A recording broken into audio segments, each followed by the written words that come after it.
Nation news, आपले हक्काचे व्यासपीठ। धुळे एमआयडीसी मोहाडी येथे लाल मसाल्यामध्ये विषारी रंग आणि केमिकल्सची मोठ्या प्रमाणात भेसळ केली जात असल्याचे धक्कादायक प्रकरण उघडकीस आले आहे। या प्रकरणी धुळे स्थानिक गुन्हे अन्वेषण विभागाच्या पथकाने तपासाला सुरुवात केली आहे। यावेळी पोलीस अधीक्षक श्रीकांत धिवरे यांनी देखील घटनास्थळी भेट देऊन सविस्तर पाहणी केली।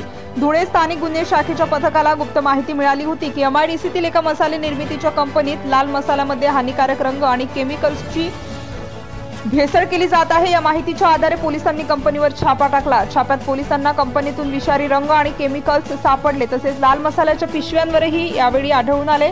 या प्रकरणी पोलिसांनी 2 संशयित व्यक्तींकडे तपास देखील दाखल केला आहे। या प्रकरणाची गंभीरता लक्षात घेता पोलिसांनी या प्रकरणाची अधिक तपासणी फूड अँड ड्रग्स विभागाकडे सोपवली आहे। फूड अँड ड्रग्स विभागाचे अधिकारी कंपनीतून नमुने घेऊन त्यांची तपासणी करत आहेत। तपासणी अहवाल आल्यानंतर पुढील कारवाई करण्यात येईल, अशी माहिती पोलीस अधीक्षक श्रीकांत धिवरे यांनी माध्यमांशी बोलताना दिली आहे। Subscribe now and press the bell icon. Never miss an update.